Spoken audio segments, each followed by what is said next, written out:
Hi, I'm Connie, and I have a treat for you today. We are welcoming speaker Peg Arnold. Now, she is a self professed drama queen for Jesus. She says she encourages women to embrace their God given purpose through sharing her joys and challenges as a wife, a mother, a nana, a sister, a friend, a teacher, a counselor, and a church leader. Welcome, Peg. Well, thank you for allowing me to be here, Connie. It's really exciting to share this time with you. Well, I find there are so many different stories when it comes to marriage, and I've watched a little bit of what you do online, and I saw Uh-oh. that you're a lot of fun. Yeah. Well, say my characters are a lot of fun. That's why I say a drama queen for Jesus. You never know what's going to pop out of their mouths when they put on those hats and those coats. Well, Peg, whenever earlier this morning I had done a quick little reel on confidence. And what you do either requires a lot of confidence or it requires you to go to another place because I used to be like kind of shy about doing stuff. And now here I am too, out in front of everybody. But I think it becomes more about what you can give the other person and what it means to them, and so you just kind of have to forget yourself and go for it and have a good time, right? Absolutely. I'll tell you when the Lord first gave me a couple of these characters to do in a talk, it was this argument like, really, God, you want me to put on a wig and glasses and act and say those things? And I kind of, pushed back and but he said, yes, if you are obedient, I will bless it. And I thought it was for a one-time event. And I had others see it. And my father, who was a pastor, saw one of my practices and he said, "Oh, Peg, God is going to do things you can't imagine through these characters." And it just kind of caught me off. It was almost a prophecy from my dad. But as they have grown and as I have grown with the characters, and you said it takes confidence, but it took trust in God. Trust that He was the creator, He was the designer, and He was the equiper for me to utilize and be His vessel through these characters. So, yeah, when God asks you to go out, he gives you, he doesn't give you the full location, but he walks with you and he equips you for that journey. And that's where I feel like I've been through all the facets of my life. God going with me and equipping me. And it's like once you give in, and just like you, I've done that too, where you're like, there's been instances where maybe I had to go to talk to somebody that I didn't feel that comfortable talking to them about something. And I was like, why me? But once we step out of that comfort zone, God stretches us little by little. And it's not as hard as we think it is. And honestly, we end up having a lot of fun along the way. We do. But I do have to warn that we have to protect ourselves from the voice of the enemy that comes in and said, "Oh, you can't do that. Oh, people Yes. are going to think that's stupid." And I have had to really wrestle with that and have God just, God, take this voice away because I know it's not from you. Because my confidence comes from you, my gift comes from you, and I am your vessel. You know what? We don't think about this, but movie stars, we just look at them on Hmm. TV and they're just so wonderful and great. They're wonderful and great because they got past themselves or they would never be able to do what they do. Absolutely. So you're a movie star, Absolutely. Peg. Oh, I wouldn't put myself out there like that. You're a movie That's star. why I just say drama queen for Jesus. Drama queen for Jesus. I like that. Okay, so share with us. I know you're in Colorado, but share Hmm. with us a little bit about how many years you've been married, your kids, and a little bit about your journey. Okay. Well, kind of Reader's Digest condensed version.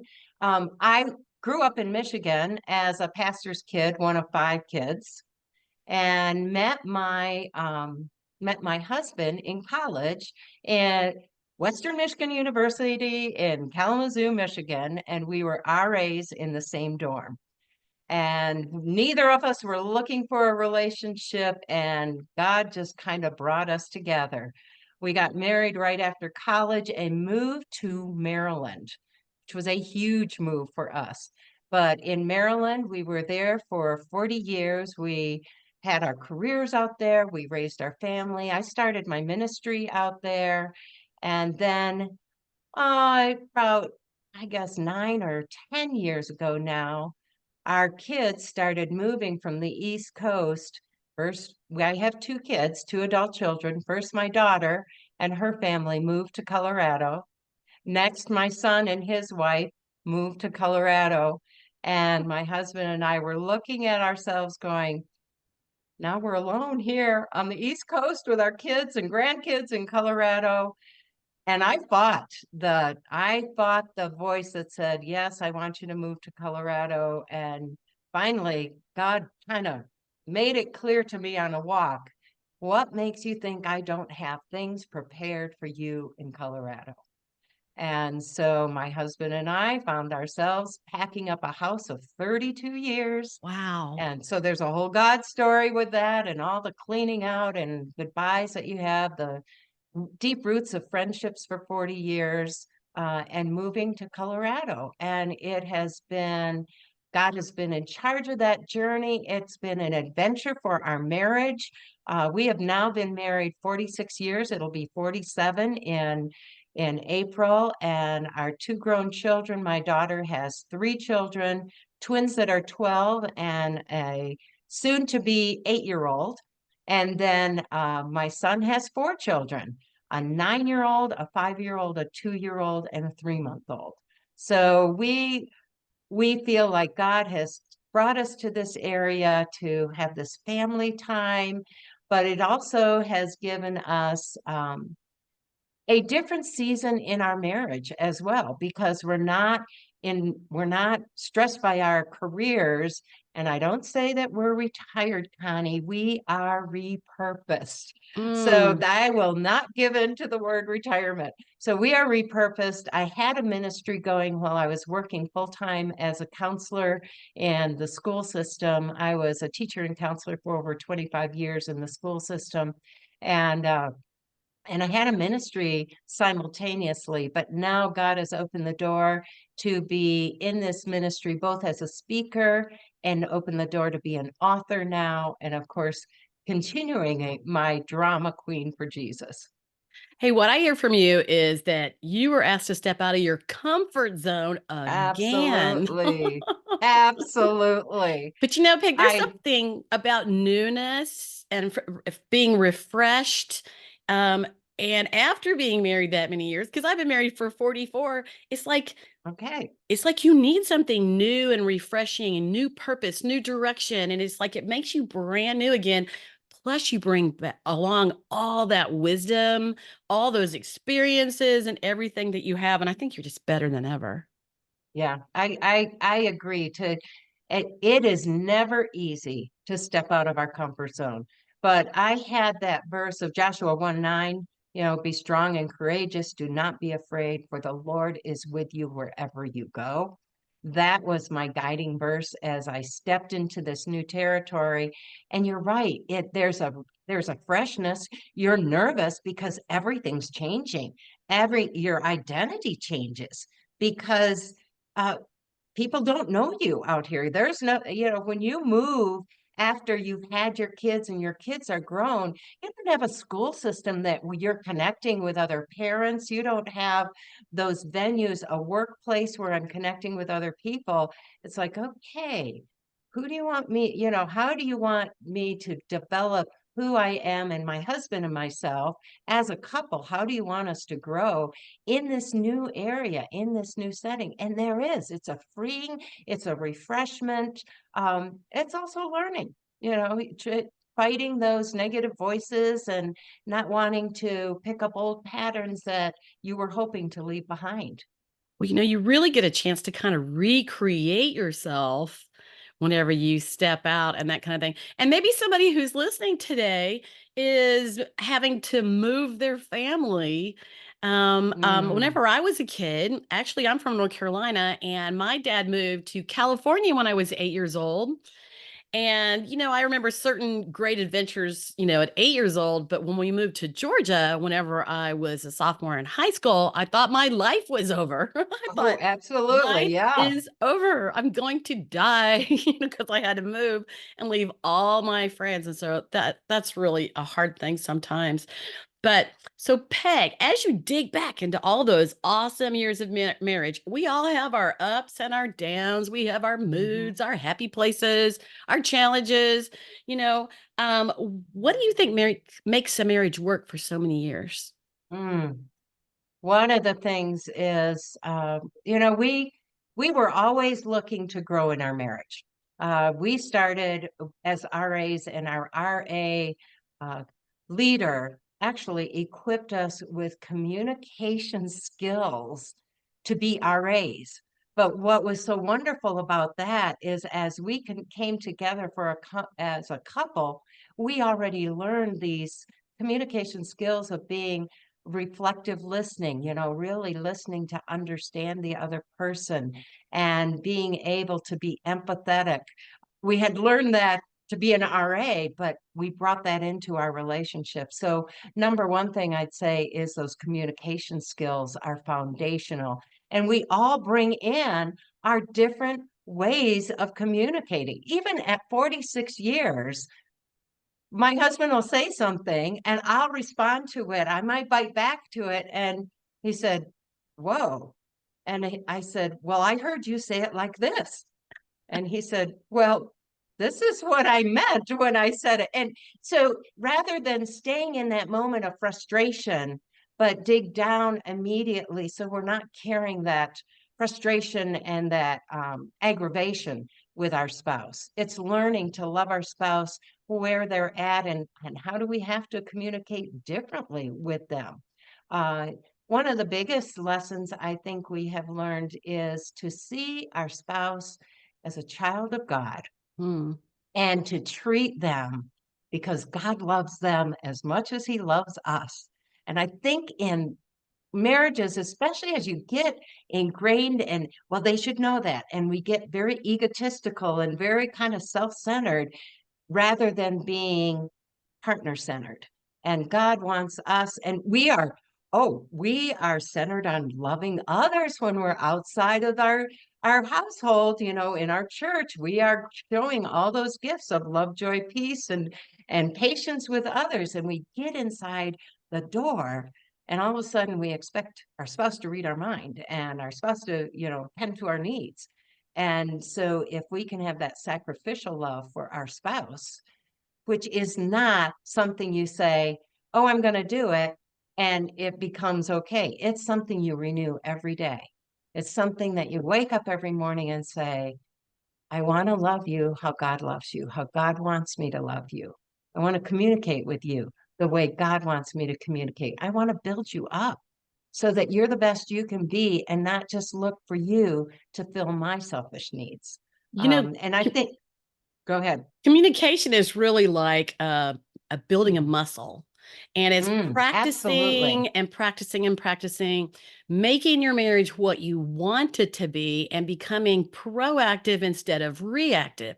So often hmm if we're not proactive, learning to be a better listener or aware, just like you said, of being a good listener, all couples don't think about growth, personal growth. It's like hmm marriage is a destination. We get married and we're there. We think it's all supposed to roll along like a well-oiled machine, but the truth is that we have to be paying attention. And you really hit upon it when you talked about listening, because if there was one thing that we could do, it would be listening. And I have to say, I'm a bit of a talker. And so I do listen, but I have learned through the years that I have to purposely listen. And it's kind of like that teenager, whenever you talk to a teenager and they're not looking at you, they're not really Yep, yep, listening. And so yep, it's practicing literally looking at the person and listening, nodding your head, affirming them as they talk. And a lot of times we're thinking about the next thing we're going to say because some of our minds work so fast. Some people are really yep. methodical.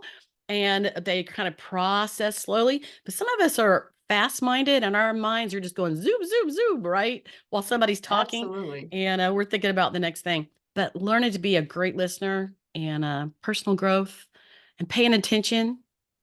And I call it listening. When you really listen, you are listening to respond, not listening to react. Oh, When we oh, listen yeah. to react, we're not really listening. We're thinking, "Oh, I can tell them about this. Oh, I should tell them about this." Whereas if we're responding, we're looking at their eyes. We are engaged in them. We're not off on a device over here Oh, going, uh-huh, oh, uh-huh, yeah. uh-huh. It's cultivating those skills of listening in ourselves. So, and then that's what we want others to do to us. So we want to represent the type of listener we want our spouse to be. Mm.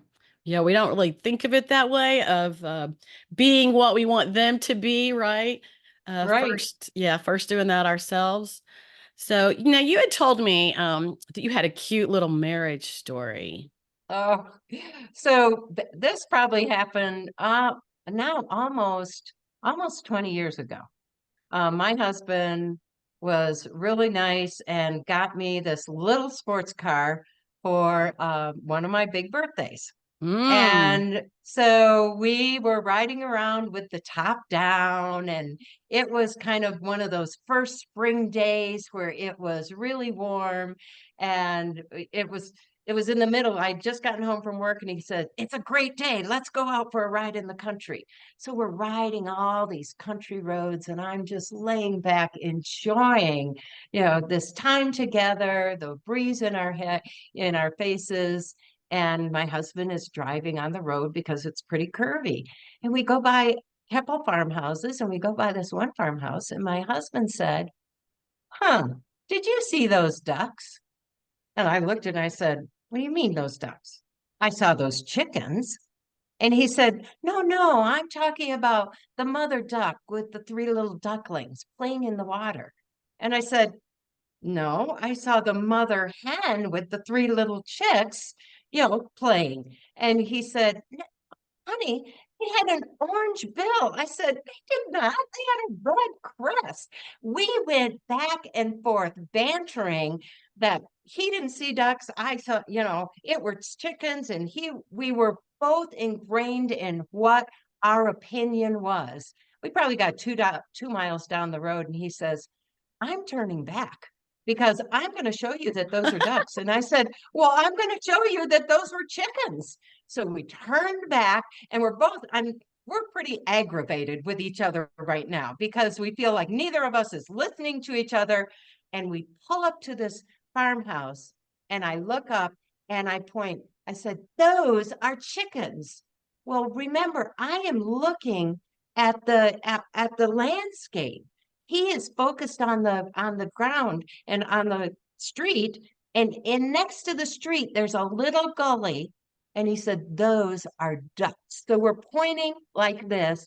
In the same yard, a mother hen and three chicks, and a mother duck and three ducklings playing together. You're both we right. we are both right. We pull off into the driveway, and we laughed and laughed because we realized, we looked at each other and said, "Oh my gosh, this is marriage communication 101. How many times do we get at a standstill, and we're probably both right, but we're trying to convince each other to see it from our perspective?" We know that we're very different. My husband's left-handed, I'm right-handed. That gives us differences right there, different love languages, different personalities. So we always come in with different perspectives. And so for the last 20 years, we have been able to look at each other and we say, um, we'll argue and argue, and then finally I'll look and I said, "I think it's a chicken." And he says, "I think it's a duck." I said, "So there is no more going by. We're both right." So it's literally become a joke between you because here Ab- you went back and proved the idea that you were both Absolutely. right. You are just looking at different things. You know what? I find that Absolutely. my husband and I are, he is much more detailed, and I don't even see the details. Sometimes I see right past whatever it is, and I see colors, I see beauty. I might not see something right in front of me, and so we do the same thing where we literally just laugh about it a lot of times. But the thing, Peg, is that so many couples assume they're looking at Mm. things the Hmm. same way. They assume their spouse is thinking the same way that they do. And Absolutely. that alone can get people in trouble so many, many Hmm. times. Hmm. And, sometimes we don't have exactly that story, but we've done the same kind of thing where even just lately we'd be like, now, wait a minute, wait a minute. Where did this start? Like, Yeah. what are we getting all heated up here for? We're having this Right. Right. passionate discussion, and it's not even important. It is nothing. Hmm. And I Hmm. think that Hmm. happens way too often, not looking at each other's perspectives. I think you use that word too. Perspective, how we look at things, right? Right, right. But but to be able to gain that knowledge about your spouse, you have to have those conversations. Whether it's going through and finding the different love languages and understanding the different love language, or your conflict styles, or your backgrounds. There's so many places that we can find our personality style.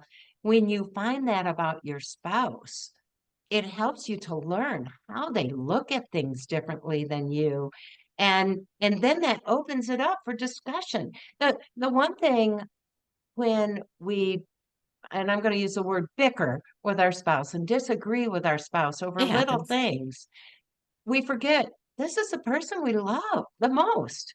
I don't want to put them down. I want to build them up, and I want them to build me up too. So it's being able to discuss those differences, and then how can we better live with those? So what are some changes we might need to make? One of those examples in our marriage is, my husband is kind of detail oriented like yours, where Thank I'm more goodness, big right? picture oriented. Yeah, oh good, it is. But he also he has this uncanny ability to see a task to the end and see the danger places in the middle. And many times, as I'm doing something in the kitchen, I am doing it differently than he might do it. And he sees a danger to what I am doing. He sees a possible danger. And so he wants to come over and say, well, honey, if you do it this way, and none of us like to be corrected like that. And I've so done it that's this way for that's a long time, yeah, dear. yeah, I've done it this way for a long time and I'm successful. So finally, I find you can't discuss it in the heat of the moment. I find that I have to log it away, and then we have what we call our hot tub time. We spend time in the hot tub where we pray, we talk, and that's where we have some of the hard conversations. Like, honey, can I talk to you about this? And I said, when you come in and switch me over, I know that you see a better end product. But if I'm going to learn that there's a mistake in how I'm doing it, I'm not going to learn by you circumventing and taking me to the end product. And so he said, it was an aha moment for him, like, wow, I never thought I was doing that. But it was an aha moment to let me kind of do it my way, and then find out if it was going to get me into danger, or if it was going to be not as efficient. But there's a lot of times that something will happen, the way we communicate with each other. Humor is another thing. We all interpret humor differently in a marriage. And it's important, if you feel your spouse's humor is is not building you up, but you feel more the butt of a joke, it's Hmm. important for you to say that to them, but you don't want to say it in front of everybody. Right. And so that's a conversation you have later. My husband grew up with five boys. How did you love each other? You loved each other by making them the butt of the joke, and the bigger the joke, the more you loved them.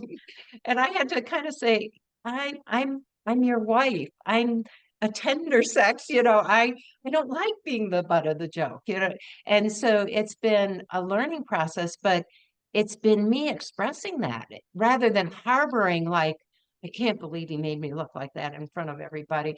It's taking that and then saying, okay, logging it, I need to talk to him about this.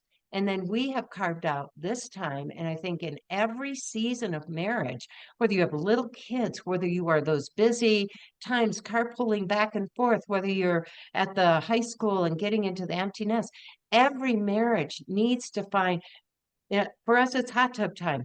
Those 15 minutes, it doesn't have to be a long time, but those 15 minutes where you say, this is mom and dad's time. And we set a timer, have a visual for the kids to kind of leave you alone. This is our time to talk and to have that time to touch base with each other on what you're thinking. What are some of the things that you want to discuss with each other? On And what are purpose, some right? things that you can problem solve at that time? Well, on purpose, you do that, and it's doing that on Hmm. purpose.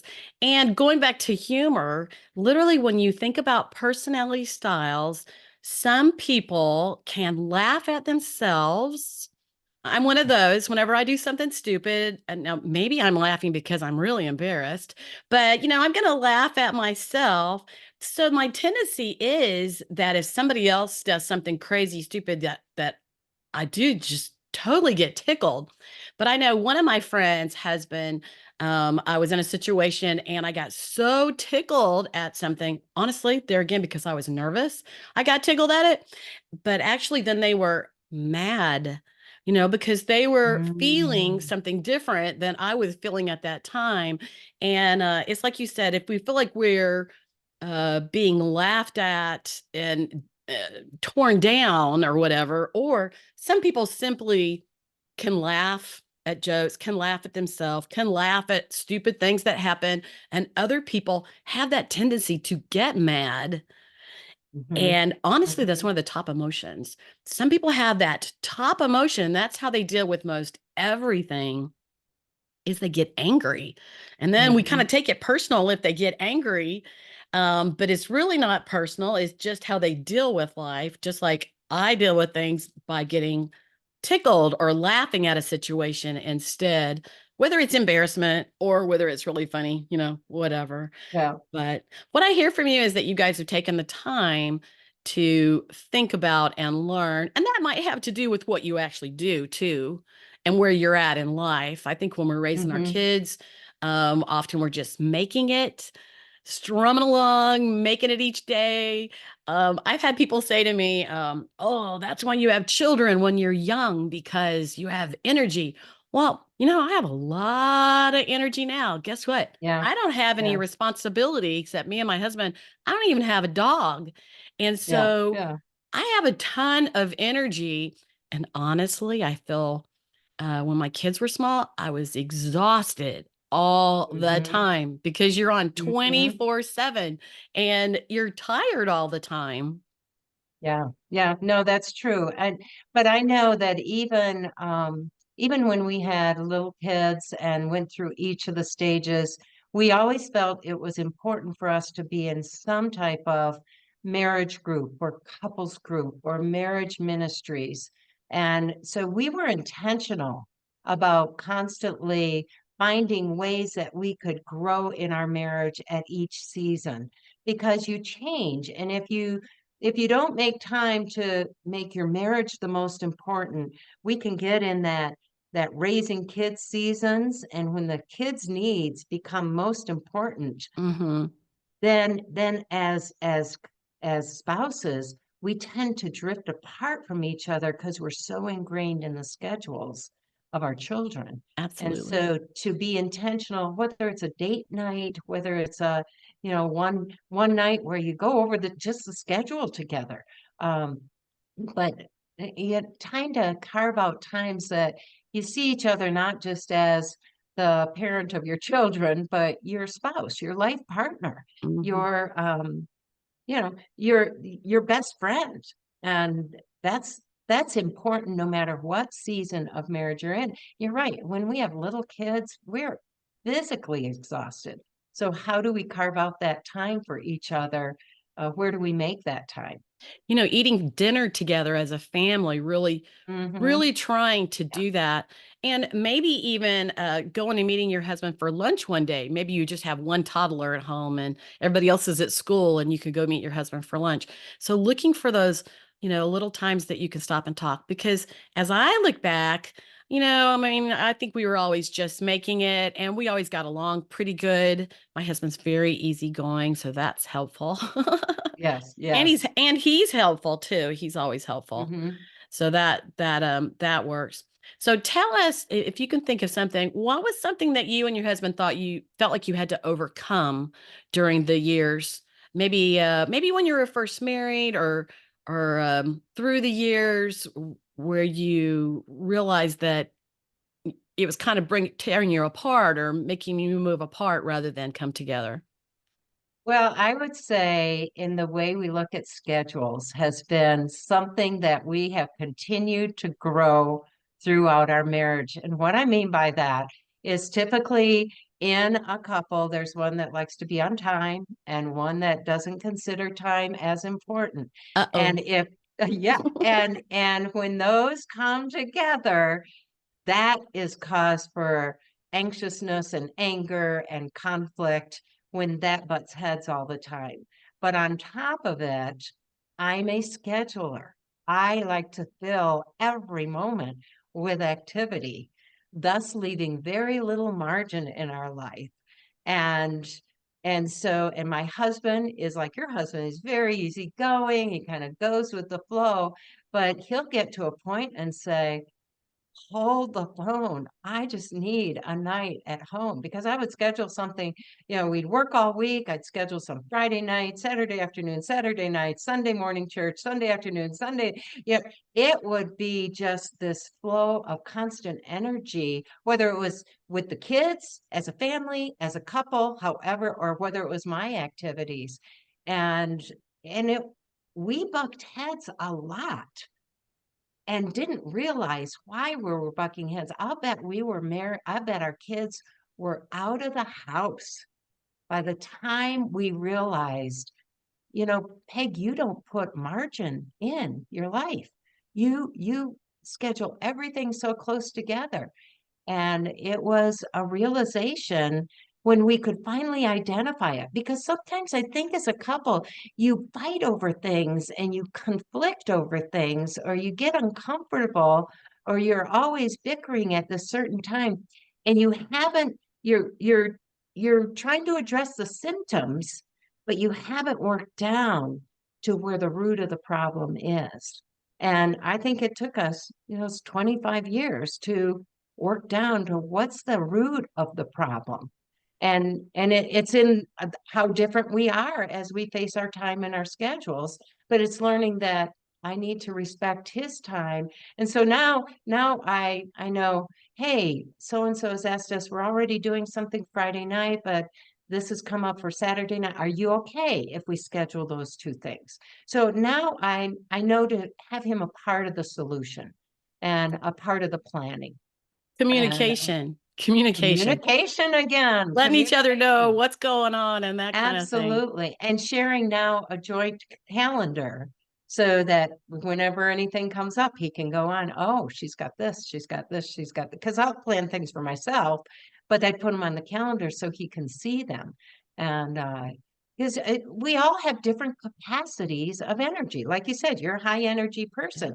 So we need to understand what is our spouse's capacity for energy, for time with people, that introvert extrovert. Do they need that introvert nurturing time to gain their energy again so they can go out and be with people? And that's getting to know who your spouse is. Well, I'm even like that. So I like to go, go, go, and I like to be with people, but I need that time at home to rest.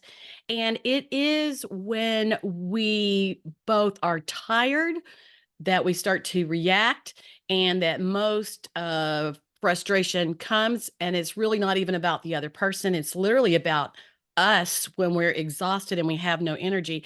And so, like you, only in the last years have I started to realize, oh, I need to plan a time to rest and to stop. And our children need that too. When you have Yeah, children, like the 2-year-olds, they stop, drop, and roll whenever they're tired, right? They're gonna let that's you know right. they're tired.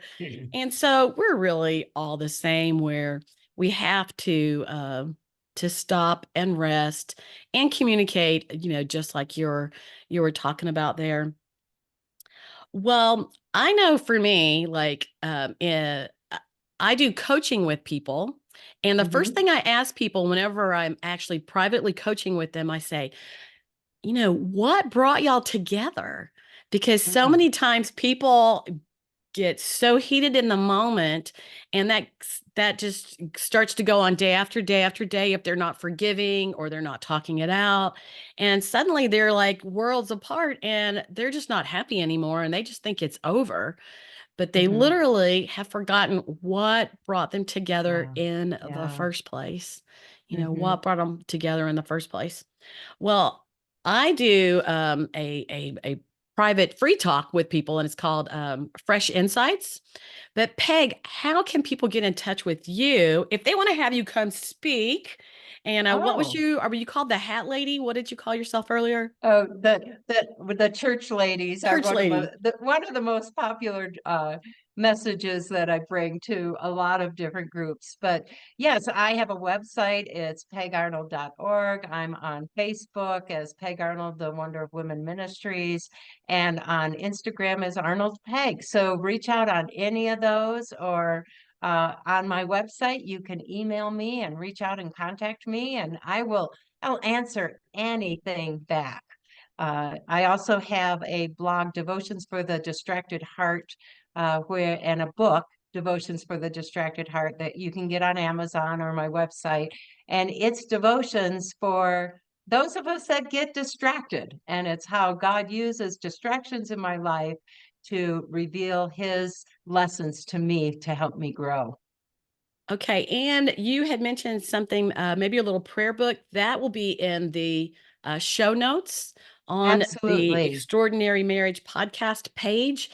Go look for Peg's picture there and the connection to her podcast, and you can find it in the show notes. And what It's was that, Peg? It was a little And prayer then book. it's a prayer workbook, praying without ceasing.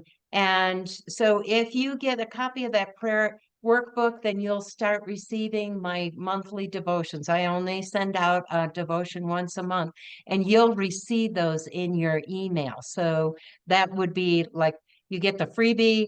And what I give in that prayer book are ways to integrate prayer, well, like First Thessalonians 5, where it says to pray unceasingly. So it gives you all these different ways of prayer prompts, or praying the scriptures, or using an acronym to pray, or all these different ideas on how to integrate prayer during your day. Awesome. And for people who want better things in their life, you have to reach for those things. If you want more energy, you got to hang around positive people. If you Yeah, want more laughter, you got to hang around people who laugh a lot and enjoy life. And sooner or later, it'll catch on. Just like if you hang around negative people, that'll catch on too. We don't want that to. This like absolutely. cooties. We don't want negativity, right? We want positivity. Thank you, Peg, for being my guest Well, today. thank you. Thank you. I really am honored to be here with you, and I hope our friends out there gained a little bit of insight to their own relationship and ways that they can grow closer to each other. Awesome. Thank you.